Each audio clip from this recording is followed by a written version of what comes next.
Good CrafterNoon, everyone. Today we're going to continue to learn to sew, and today we're going to make something for our best friend. No, not your girlfriend, your pup.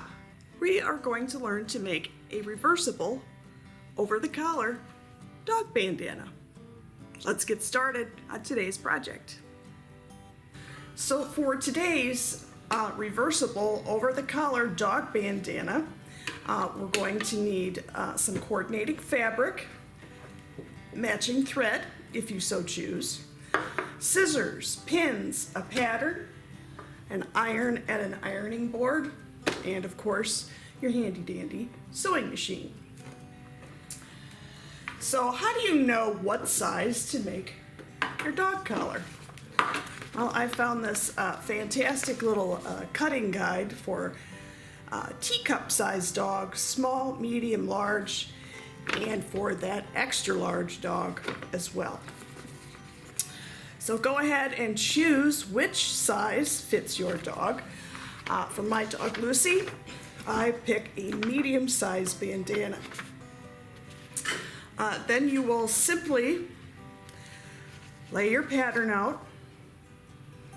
You can pin it to your fabric so that it doesn't move. That's always a good idea. Makes it easier to cut out. Don't want to screw it up right off the bat. And pin it all the way around. There's no such thing as too many pins. It just keeps things from shifting. And let's push these in a little further.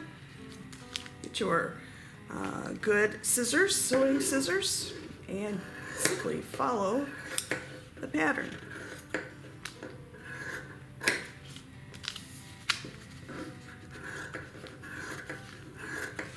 Having a good scissors is key. This cuts like butter. Okay. Now that we have our first color done, go ahead and cut out the second one, following the same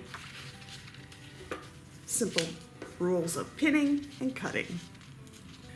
After your pieces are cut out, simply lay the right sides facing together, and the right sides again are the side with the pretty pattern on it.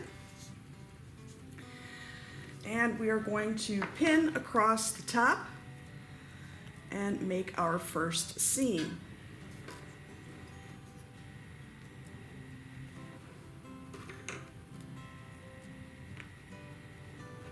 Once we have our fabric pinned together, we're going to make our first seam across the top. And remember, as always, to have your thread off to the side and hold it. We're going to do about a 1/4 inch to a 1/2 inch seam allowance depending on how big a bandana you're making. Drop our presser foot. We're going to go forward and back to tie the knot in the string so it doesn't unravel. So we'll go forward a few and back a few, and then all the way across.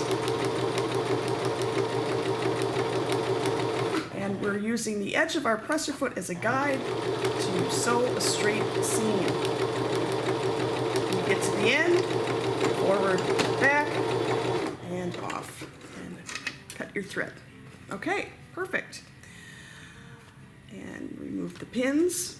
Now we're going to open. I got a really long string here, look at that. We're going to open our bandana, and we're going to, with our iron, press this seam open. Now that we have our seam pressed, we're going to make we're going to turn in the sides about an inch, inch and a half. So what I'm going to do is fold over and press like so, and do the same thing on the other side. You can either eyeball it or you can get out your ruler.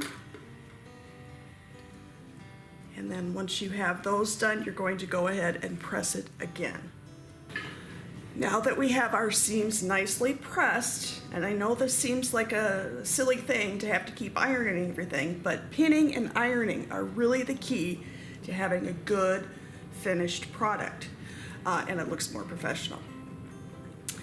So now that we have those ironed, we're going to sew a seam down both sides, and we're going to use the other side of the presser foot as our guide.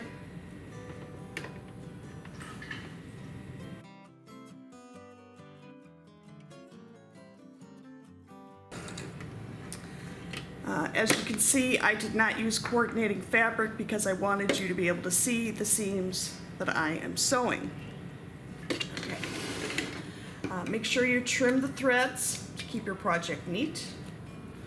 You don't want threads hanging out everywhere. People will know you made it then. And the other side. Okay. Now, fold it back with the right side's facing again. We're going to press that top seam a little bit with our hands. Now we're going to sew the point of the dog collar. So line up your edges and pin in place.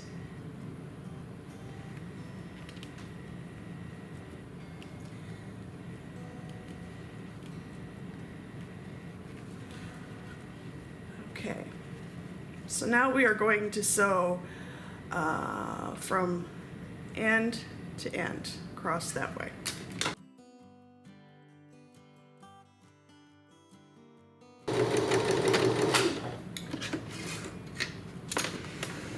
Okay, we've got our seams made.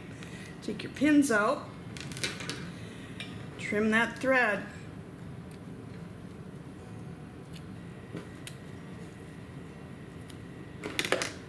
And we're going to snip a little bit off the point to make sure we get a nice point at the end when we turn it inside out here. Flip it around like so.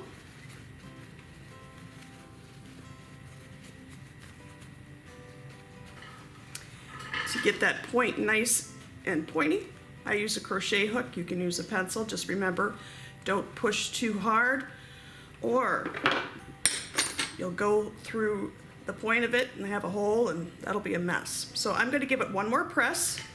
Okay, now that we have all of our seams done, it's time to make the pocket for the dog collar.